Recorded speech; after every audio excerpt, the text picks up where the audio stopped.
Hello and welcome back to Soulfire Tarot. This is a reading for the sign of Leo for April 2025. Ding.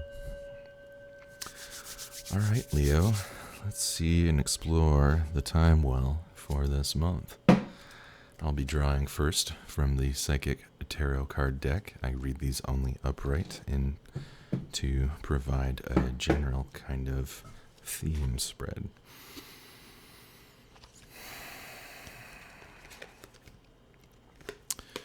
The Power card. This is the Strength card, Leo. Half nobleman, half lion. Put that on the left side. And we also have obstacles and challenge. Those two go together, dear Leos. You have the strength within to overcome these obstacles and challenges, to tame the beast, to gain the beast's power for your discipline and will, to have the strength to navigate the obstacles before you in this time. Now, for the tarot, I'll start drawing more generally for some more granular themes.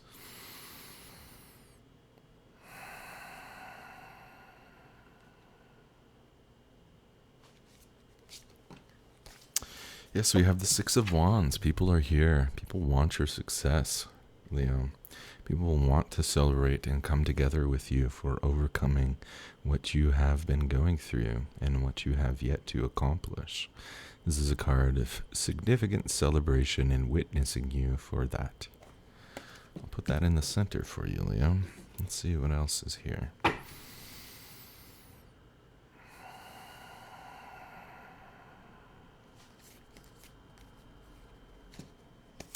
We have the Ace of Swords.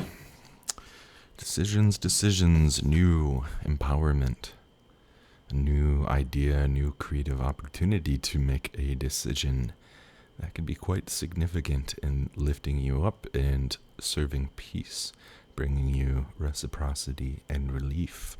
We see the palm branch and the fig leaf with the crown of diamond raised to the sky from the divine hand. So there is I feel like the hand of divinity is with you in this process of finding the strength, connecting with your inner power, your inner courage and nobility to help serve whatever these achievements and overcoming these obstacles and challenges may be. And I get a sense that there is a support network for you. Once again, people want to see and support you to attain this wreath, this celebration. Enjoy.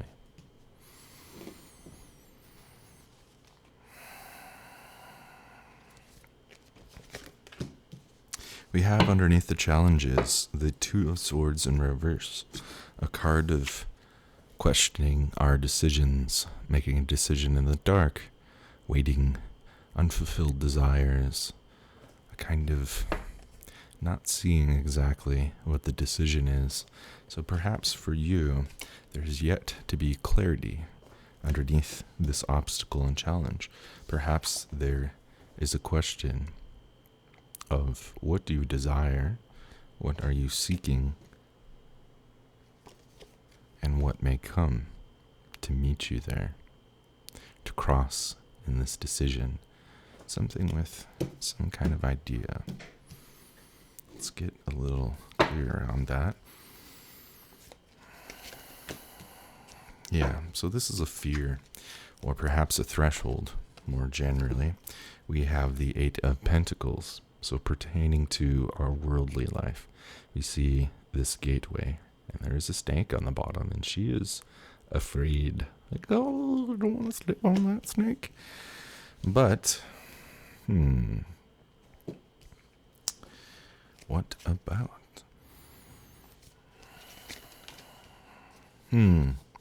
Yeah, starting something new that involves our heart and our passion and radiance. So there might be some fears and hesitation around making a decision, I feel like, of just stepping into a new direction, of this burning desire for something, and creating something, taking a new venture or putting your will into the world to accomplish something here. And this seems to be in the month of April underneath the obstacles and challenge card, taking these steps, right? But there's lights, guiding lights around there, and a ring of protection as well. So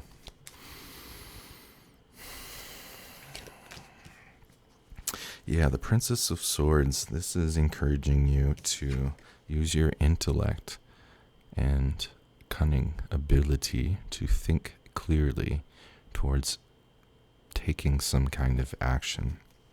And I feel like this is also something, since in the center we have this card of celebration here, the Six of Wands, and a great kind of coming together for you, Leo. I am seeing that this probably connects to others as well.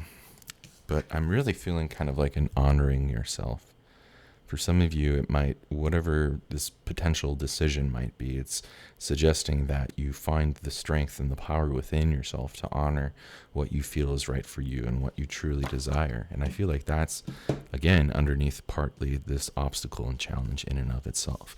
You know, are you making a decision of what's like expected of you, of what people want of you, or is it a decision for you to make on your own and to find that power within, to tame the lion and have the discipline to be able to rein that in and to gain that strength that comes from that inner power and empowerment with this new opportunity, this new sword of kind of carving your mark and space in your life.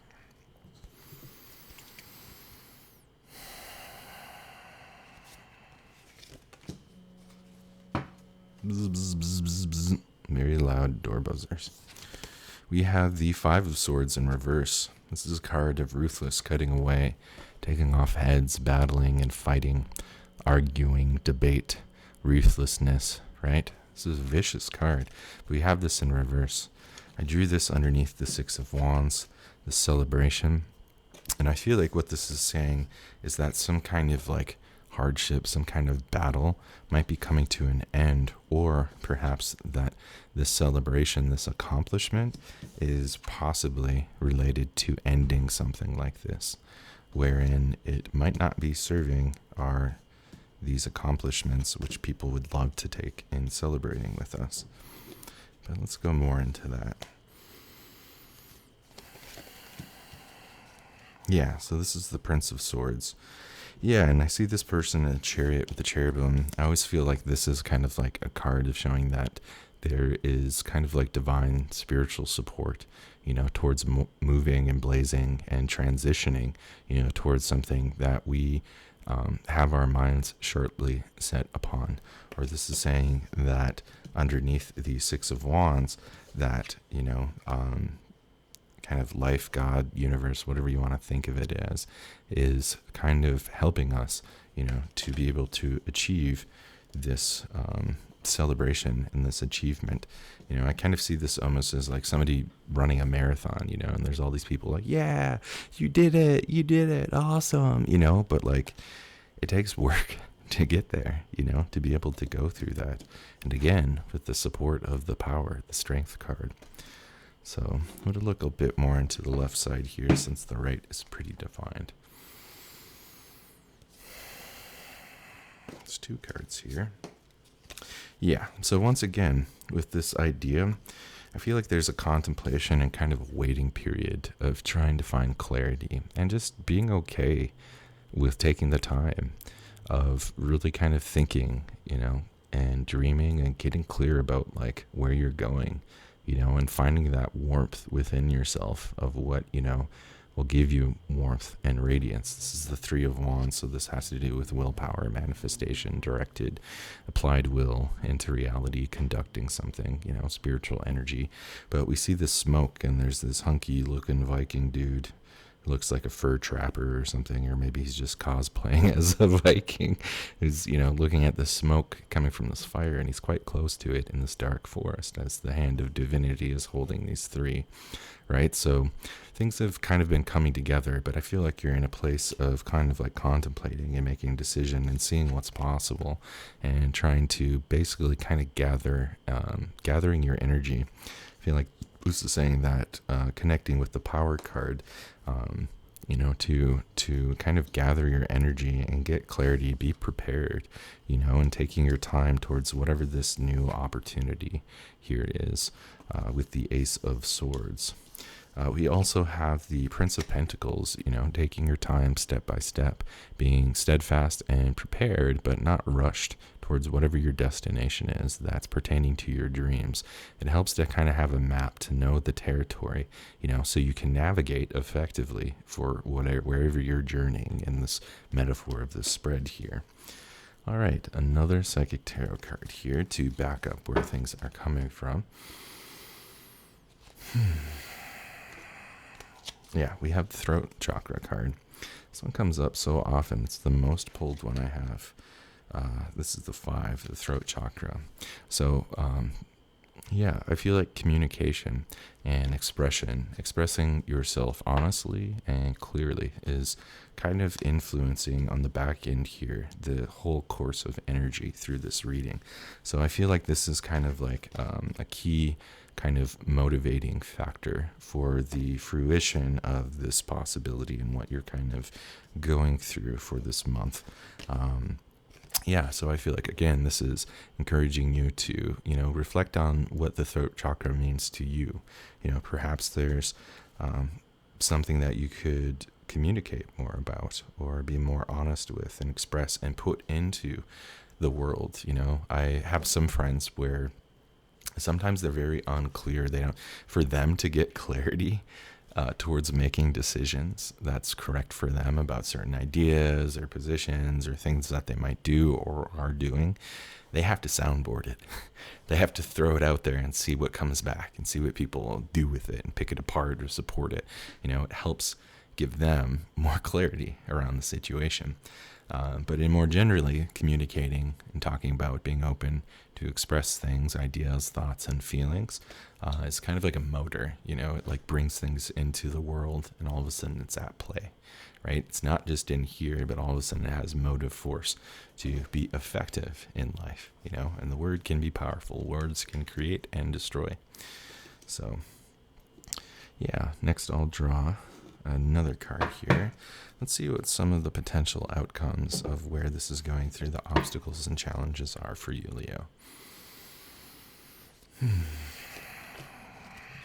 We have the 9 of Pentacles in reversed. So I feel like this has to do for you kind of a question of like, where are you going with your life? So typically upright, I see this as a card of cultivated work, splendor, luxury. This is somebody who is wealthy and has an abundance to give and share with what they've been able to create and maintain and build in terms of prosperity and the beautiful kind of fruition of life.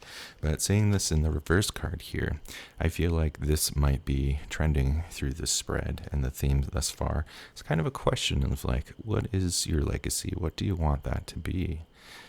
Is this something that is where you're going through these obstacles? Are you seeking something that is going to be lasting, that will give you prosperity in the long term, and something that you can be resourced in to be able to share and have more than enough to give? What else is here?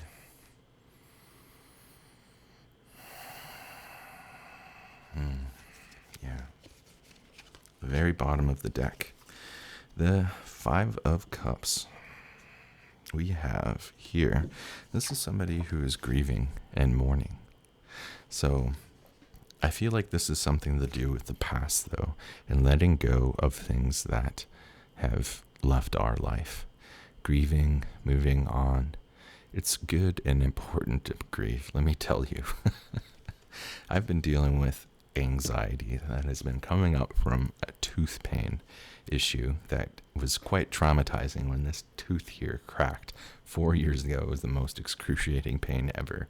I had to drive myself around trying to find help. You know, in the middle of a work day, as my coworkers abandon me, like, dude, I hope you're okay. We got to go back to work. See ya. And we were at a restaurant eating lunch, and the server was like, what's up with this guy? Is he on drugs? And I finally, like, she came over and I was like, my tooth is cracked. Because I was like dissociating, like passing out next to it, practically. And I was like, do you have salt water, please? And so, like, I put salt and water and just started, like, that helped bring the pain down a little bit, but it would just constantly well up. And yeah, basically what I'm saying about why I'm sharing this story is because recently I had about a month ago, the pain flare up again because my oral health was for a while. Not brushing the teeth twice a day, please, for the love of God. You don't want to feel that pain.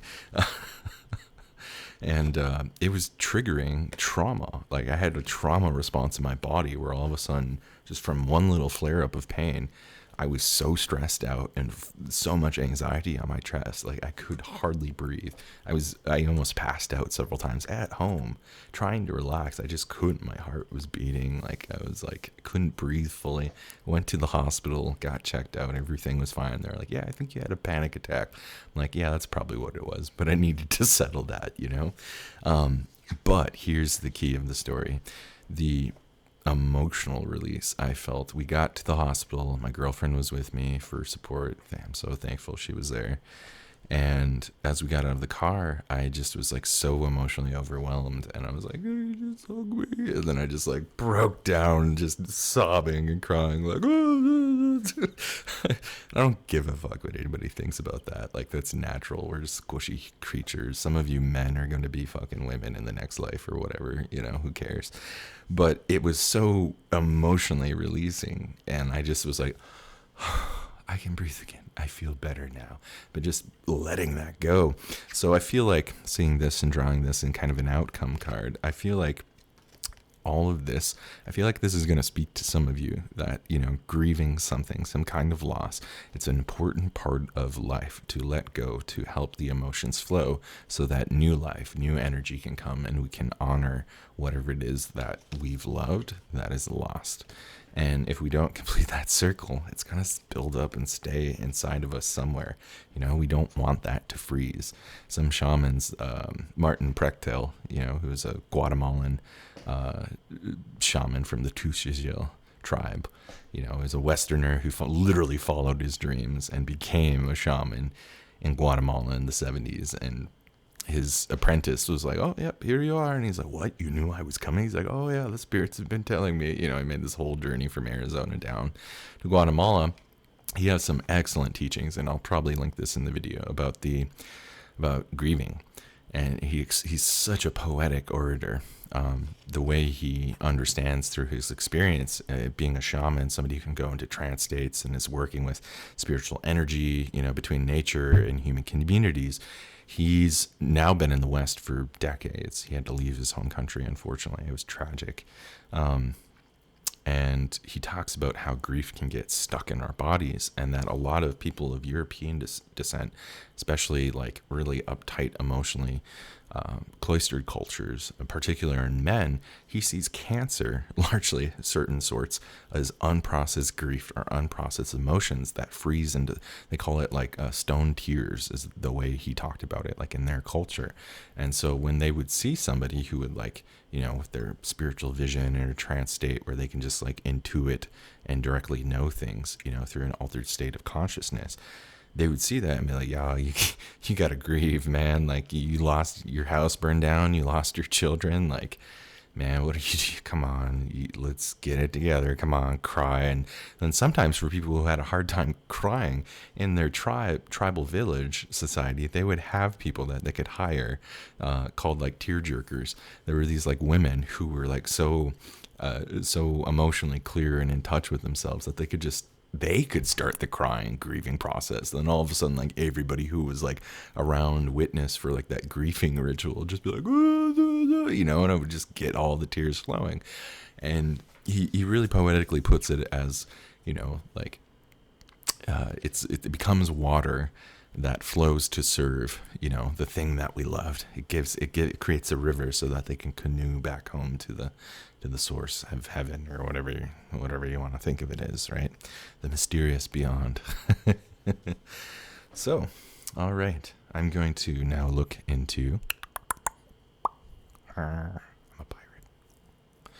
I'm not really a pirate, but I can say I'm a pirate. Into the obsidian orb and see some more insights we may glean. Spirits, may you help me speak and see clearly.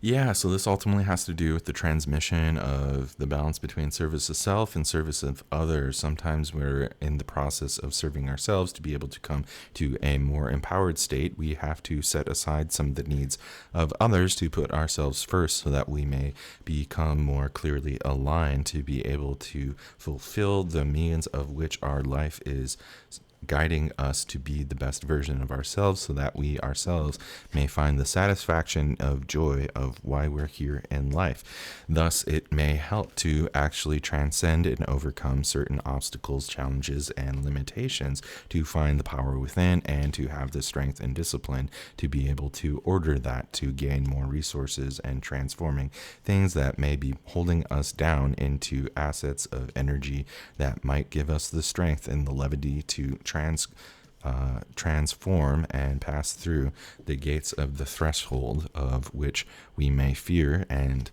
not understand the unknown. Yet, nevertheless, behind the high inspiration we may feel is the hand and the glowing light of divinity of the sun. Anything more?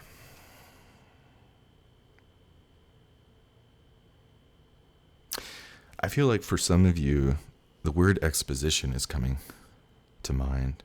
An exposition, an expo, showing what it is you have, showing what it is that you have made, that you have created, that you have discovered, putting yourself out there for people to see the work you have done is important, because, wow, that kind of reflects with this, doesn't it? For some of you. Interesting.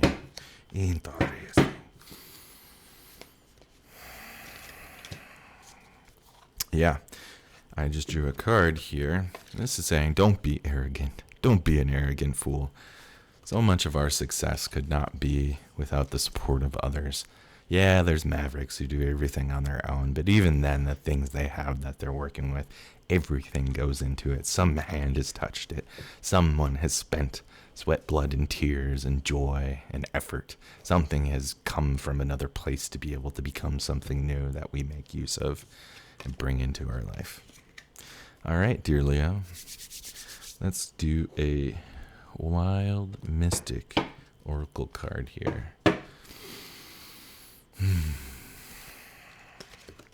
For you, Leo, perfect. We have the victory card. Da da da da da da da da. Hakuna Matata. It's the boar. It means no worries. So yeah, the boar obviously is something that when they get their sights set on something, they can charge and be very determined, very guarded on their target. Just like imagine puma or whatever. If some of you are maybe in Africa and you actually see boars, or you're in, North America and you've seen pigs turn into wild boars, charging. So I feel like this is saying, like, overall, this is kind of the energy coming from the throat chakra of charging, success and victory. You will be victorious, dear Leo. Heed the wisdom that is here for you, and you shall be victorious in one form or another. So, great job. All right, once again, my name is Steve. This is Soulfire Tarot. Thanks for joining me once again for this month of April 2025. If you'd like it, please give a like. If you don't like it, give it a thumbs down. And if you want to subscribe to see me around, please do, and leave a comment. All right. Ding-a-ling-ling-ling-ling. Ding-a-ling-ling-ling-ling. Goodbye.